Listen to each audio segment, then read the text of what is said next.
नमस्कार, मैं अंजलि मिश्रा। स्वागत है आपका हमारे चैनल में। आपको बता दें कि इस वक्त उत्तर प्रदेश में मैनपुरी, रामपुर और खतौली में उपचुनाव का माहौल है और लगातार वोटिंग जो है वो देखने के लिए मिल रही है। और इसी बीच समाजवादी पार्टी के मुखिया और उत्तर प्रदेश के पूर्व मुख्यमंत्री अखिलेश यादव समेत समाजवादी पार्टी के कई सारे नेता जो कि अपना वोट डाल कर आए हैं, उसके बाद वो लगातार बीजेपी पर गंभीर आरोप लगा रहे हैं।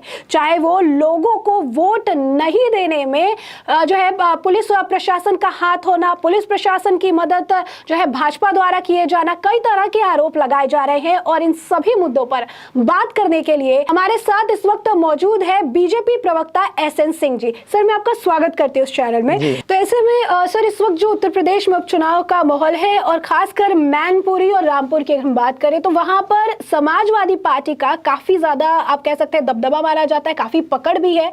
लेकिन इसके बाद अखिलेश यादव वोट डालकर आते हैं और वो ये कह रहे हैं कि पुलिस प्रशासन भाजपा की मदद के साथ लोगों को वोट डालने से रोक रही है, चुनाव आयोग चुपचाप बैठा हुआ है, वो कुछ कर नहीं रहा है।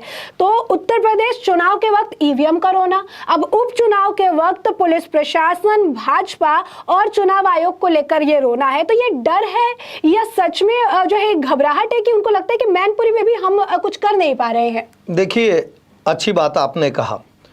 लोकसभा का जब चुनाव हो रहा था, अभी उपचुनाव हो रहा था रामपुर में, उसमें भी ये लोग इसी तरह के आरोप लगा रहे थे। लेकिन हुआ क्या, क्योंकि जब आदमी जब तैयारी नहीं किया रहता है, विद्यार्थी, तो आरोप लगाता है कि लाइट चली गई, आज मैं पढ़ नहीं पाया था, आज टीचर कापी 10 मिनट पहले छीन लिया, इसी तरह के आरोप लगाते हैं। पहली बात। दूसरा, इनकी आदत है दो चीज़ें, एक तो सवाल उठाना, दूसरा बवाल मचाना। दो ही कार्य किए हैं, जनता के बीच में कोई कार्य तो किए नहीं। ऐसा तो है नहीं कि जनता ने इनको नहीं चुना। 3 बार उत्तर प्रदेश में इनकी सरकार थी। खतौली की बात कर लीजिए, रामपुर की बात कर लीजिए और मैनपुरी की बात करिए। पश्चिमी उत्तर प्रदेश में किस तरह से अराजकता फैला था, छोटा सा एग्जाम्पल दूंगा। मेरठ में एक व्यक्ति हैं जो विदेशों में शरण लिए हुए हैं। 600 दुकानें थीं, लेकिन वो बिजली के बिल नहीं भरते थे। क्यों नहीं भरते थे भाई? क्योंकि उनका सिक्का चलता था, उनका इकबाल चलता था और उनके दुकान में किसी नेताजी का फोटो लगा था, इसलिए वो नहीं भरते थे। दिन में लड़कियां उठा ली जाती थी, महिलाओं के साथ दुष्कर्म होते थे, जो बच्चे पढ़ने जाते थे उनको पीट दिए जाते थे। पश्चिमी उत्तर प्रदेश में मुजफ्फरनगर का दंगा सबको याद है, किस तरह से एक घटना को अंजाम दिया जाता है और पूरी सरकार शिद्दत से एक धर्म के साथ खड़ी हो जाती है, न्याय के साथ नहीं खड़ी होती है, संविधान के साथ नहीं खड़ी हो जाती है, एक धर्म के साथ खड़ी होती है। और आजम खान साहब जो रामपुर के रहने वाले हैं, वो एसपी को कहते हैं कि आप एक धर्म के लोगों को छोड़ दीजिए। उसने कहा कि ऐसा तो नहीं हो पाएगा। वो बोले आपका तबादला हो जाएगा। डीएम और एसपी दोनों ये आपके चैनल के माध्यम से बाइट दिए हुए हैं। इस तरह के कार्य करते हैं लोग, जो छोटे छोटे कार्य करते हैं, क्षेत्र वाला काम करते हैं। भारतीय जनता पार्टी की जो सरकार है, जो कार्य करती है, वो सबका साथ, सबका विकास, सबके विश्वास के नारे को बुलंद करती है। और हम जो कार्य करते हैं, आप देखिए, सबसे ज्यादा आवास देने का कार्य कौन किया? भारतीय जनता पार्टी की सरकार ने किया। गन्ने मूल्य का भुगतान जो 1,67,00,000 करोड़ रुपए का जो गन्ने मूल्य का भुगतान, 167 लाख करोड़ गन्ने मूल्य का भुगतान अगर किसी सरकार ने किया, वो भारतीय जनता पार्टी की सरकार ने किया। किसानों को सम्मान निधि देने का कार्य किया, भारतीय जनता पार्टी की सरकार ने किया। पूरब से लेकर पश्चिम तक, उत्तर से लेकर दक्षिण तक, आज उत्तर प्रदेश में विकास की बयार बह रही है।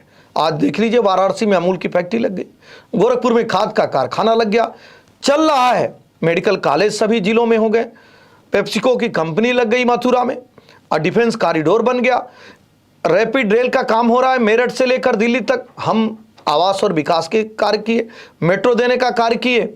जो सैमसंग जैसी कंपनी है, जब चाइना से अपना रिश्ता तोड़ती है और भारत के तरफ मुंह मोड़ती है, तो वो अपना कारखाना उत्तर प्रदेश के नोएडा में लगाती है। तो मुझे लगता है कि जब हम इस तरह से कार्य करेंगे तो निश्चित तौर पर जनता हमको अपनाएगी।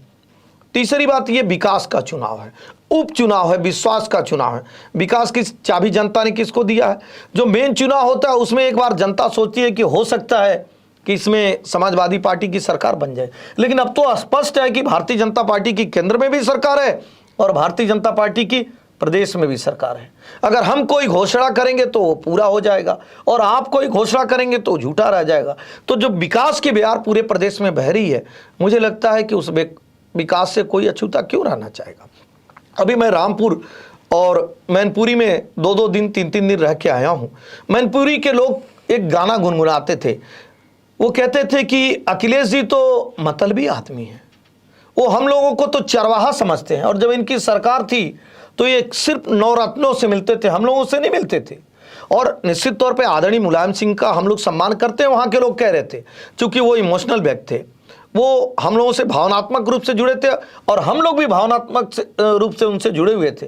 लेकिन अखिलेश जी का वही गाना, मतलब निकल गया तो पहचानते नहीं, ये तो मतलबी आदमी है। आज चाचा को भी मतलब के लिए रखे हैं। स्वयं चाचा शिवपाल जी ने कहा था कि सबसे ज्यादा अपमान मेरा कोई किया है तो अखिलेश यादव जी ने किया।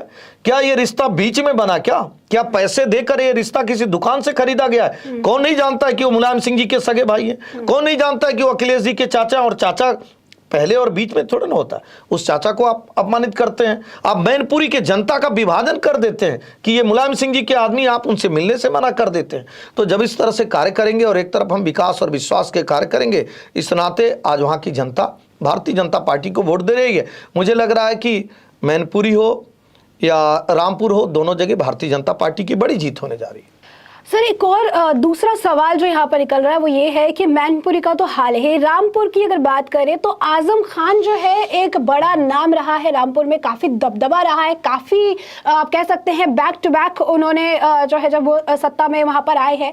इसके बाद अब आजम खान का ये बयान है, वो कहते हैं कि पुलिस हर मोहल्ले में जा रही है और पुलिस जाकर लोगों को ये कह रही है कि वोट मत डालना, जो लोग वोट डालने की बात कर रहे हैं उनके साथ मारपीट कर रही है, उन्हें गिरफ्तार कर रही है। साथ ही साथ उनका यह भी कहना है कि पुलिस का डर इतना ज्यादा है कि रामपुर में लोग अपने घरों के बाहर ताला लगाकर पलायन कर रहे हैं। तो सवाल सर ये है कि कहीं ना कहीं योगी आदित्यनाथ के सत्ता में काबिज होने के बाद जिस तरीके से कानून व्यवस्था में बदलाव आया है ये सभी ने देखा है, लेकिन अब जब आजम खान इस तरीके की बात कहते हैं कि मोहल्ले मोहल्ले में जा रही है पुलिस और जाके कहती है वोट मत डालो, लोग पलायन कर रहे हैं, तो सर क्या ये मतलब पॉसिबल है कि जमीनी हकीकत में पॉसिबल है कि इतने स्तर पर जो है पुलिस इस तरीके से मनमानी कर रही है और कोई एक्शन नहीं लिया जा रहा है, या फिर ये सिर्फ और सिर्फ चुनाव के वक्त एक पब्लिसिटी स्टंट है? देखिए, आजम खान साहब के बयान से आप वाकिफ होंगी कि आजम खान साहब कैसे कैसे बयान देते हैं। वो भारत माता को डायन कहते हैं, वो स्वर्गीय मुलायम सिंह जी के बारे में 2009 में किस तरह के अपशब्द का प्रयोग करते हैं, जयप्रदा जी के लिए किस तरह से शब्दों का प्रयोग करते हैं, वो आपके चैनल पे बयान नहीं किया जा सकता है। वो अधिकारियों से जूता साफ कराने की बात करते हैं, वो अधिकारियों को कुछ समझते नहीं है। मैं कहूँगा कि देश का जो कानून बना है वो नवाब देखकर नहीं बना है, वो राजा देखकर नहीं बना है, वो इस नाते भी नहीं बना है कि कोई 8 बार का विधायक होगा, 3 बार का सांसद होगा और 3 बार का मंत्री होगा तो उसके लिए अलग कानून और दूसरे के लिए अलग कानून। चूंकि इनका सत्ता, इनका इकबाल, इनकी नवाबगिरी इसलिए चलती थी कि प्रदेश में ऐसे लोगों की सरकार थी।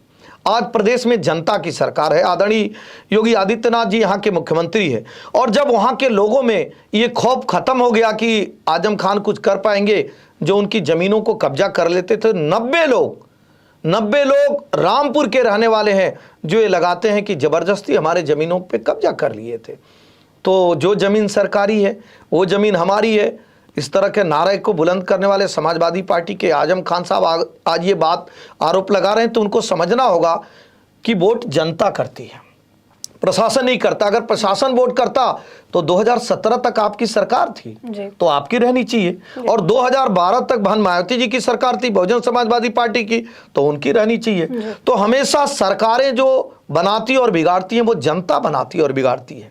जनता का इकबाल कायम होना चाहिए, जनता जनार्दन होती है। चूंकि आपका इकबाल कायम था, आज कानून का इकबाल कायम है, आपका इकबाल कम हो गया, इसलिए आप हार रहे हैं। इस नाते आप झूठे रोना रो रहे हैं, चूंकि आप तो कुछ समझते ही नहीं थे जनता को, और तुष्टिकरण के नाते आप कुछ भी कह देते थे। जो आदमी मुजफ्फरनगर के दंगे का मेन घटना करने वाला था उसको आप बुलाते हैं और अखिलेश यादव जी से कहते हैं इनको वायु श्रेणी की सुरक्षा दीजिए, और आपको खुश करने के लिए वायु श्रेणी की सुरक्षा दी जाती है। आज वो सरकार नहीं है तो आप आरोप लगाते रहिए। मैं कहूँगा कि जो एजेंसियां हैं वो अपना काम पारदर्शिता से करती हैं, और जनता चूंकि विश्वास के साथ जा रही है, विकास के साथ जा रही है, राष्ट्रवाद के साथ जा रही है, जनता का भरोसा मोदी जी और योगी जी पर है, इस नाते जनता भारतीय जनता पार्टी को मत दे रही है।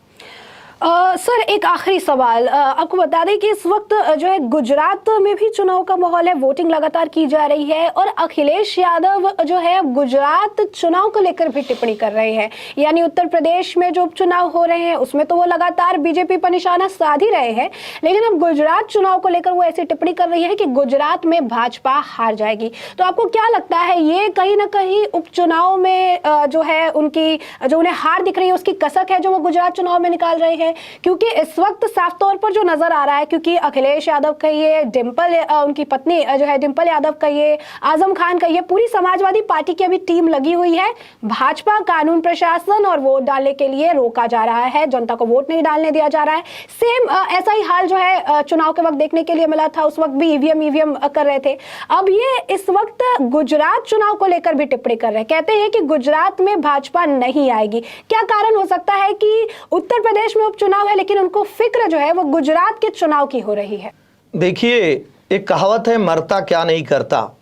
जब उत्तर प्रदेश में बुरी तरह से हार रहे हैं, तीनों सीटें गंवा रहे हैं, तो गुजरात की चर्चा इसलिए कर रहे हैं कि किसी तरह से कम एक दिन तो मीडिया के ध्यान आकर्षण का कार्य कर लिया जाए।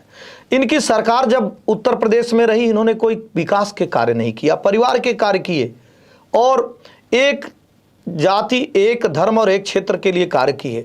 इस नाते सभी लोगों ने इनको छोड़ दिया। आज लोग पूछ रहे हैं कि भाई पत्नी के लिए आप इतने परेशान हैं, गोला गौकरण नाथ में अभी चुनाव हुआ था, वहां आपने क्यों नहीं प्रचार करने गए? अभी आजमगढ़ में आपके भाई लड़ रहे थे, वहां क्यों नहीं आप चुनाव प्रचार में गए? क्योंकि आप जो है जनता के प्रति नहीं समर्पित है।